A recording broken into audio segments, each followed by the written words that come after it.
Hello everyone. Throughout the Batman Arkham saga, we have fought against a wide range of different villains, overcoming them every single time. The majority of the time, Batman just wipes the floor with these so-called supercriminals like any other Tuesday. Cough cough, electrocutioner, cough cough.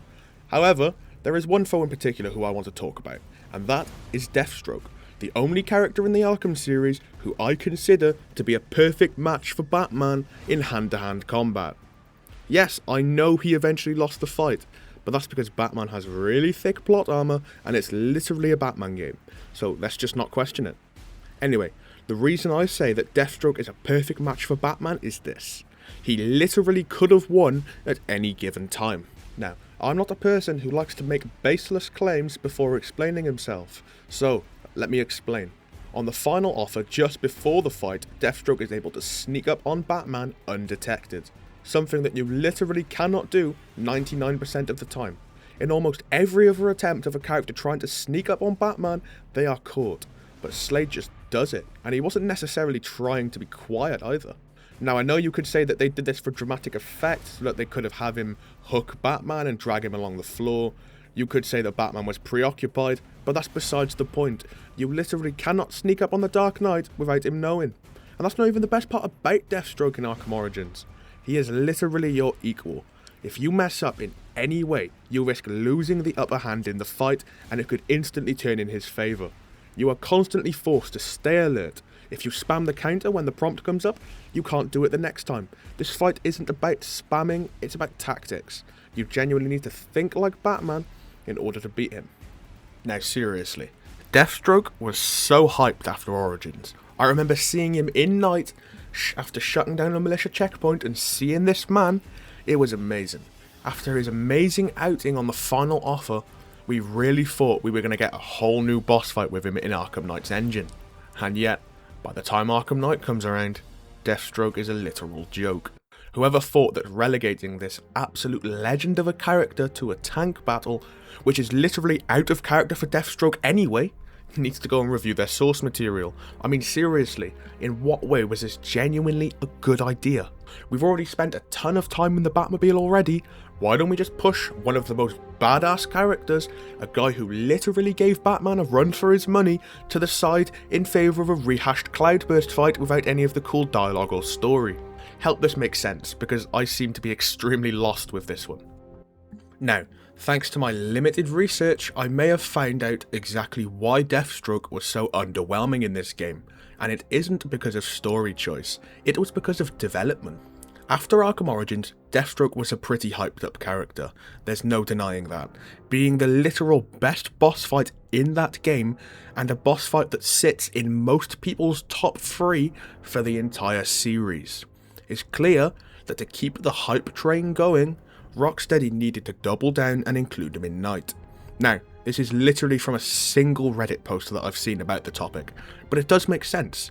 Just think about it.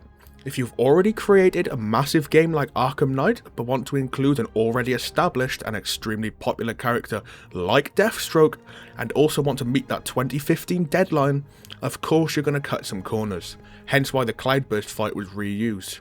Except, many fans, including myself, believe that Rocksteady would have been better off not including him in Night at all.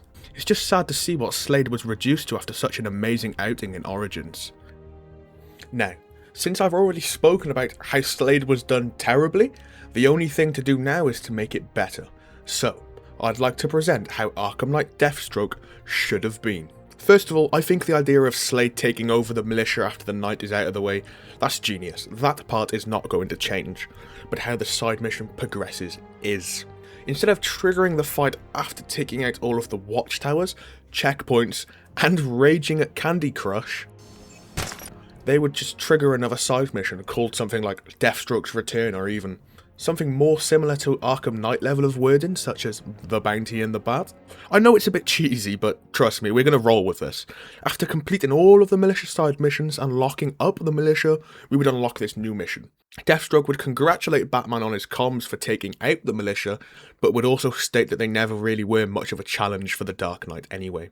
Just to note, this will be a relatively short side mission and is basically just a continuation of the militia quests, like we got, except with a different mission name so we can kind of track how it goes, etc. Anyway, now after the conversation with Deathstroke, he'd tell you to come to Port Adams. Now listen, Port Adams I chose because I think it'd be a pretty cool location for a fight.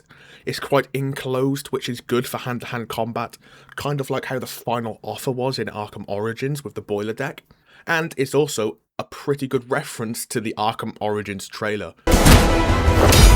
Yeah, the really cool one with like Deathstroke and Deadshot. I love that trailer. So, after arriving at the port and grappling onto one of the shipping containers, Slade would sneak up on Batman again, just like he did in Arkham Origins, pulling him down from the top of the container onto the hard concrete floor below, before whacking him with his pole. Please just note that considering that this isn't in any of the games, the clips may not actually line up with what I'm saying, so we're just going to kind of try and match it perfectly. So we'll see how it goes, but I'm hoping it goes okay. Anyway, back to it. So after whacking him with his pole, Batman will grab the pole, turning it back on Slade to stabilise himself.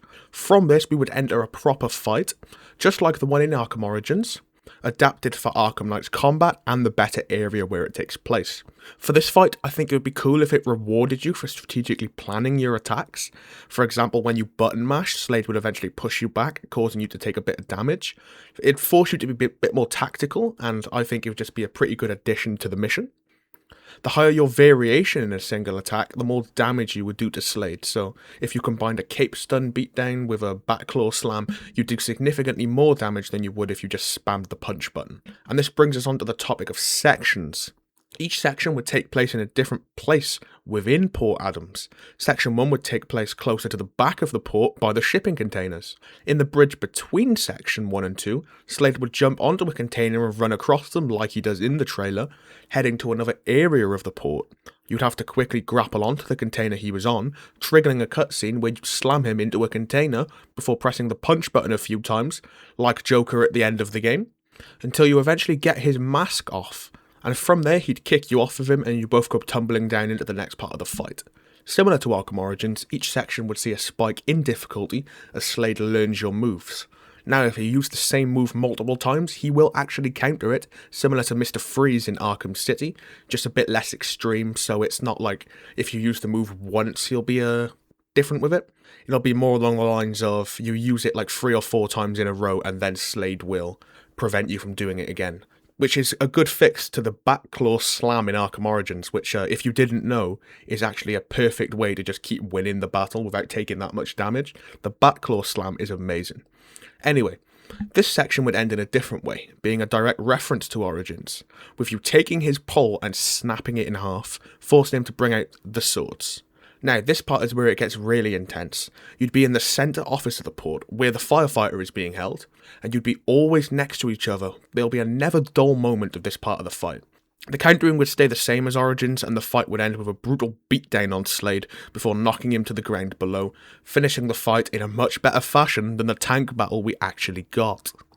Now, I know my fight idea isn't perfect, hence why I'm not a writer for the game, nor never claimed to be, but it's a lot better than what we got. When I see the Deathstroke fight in Knight, I just see missed potential.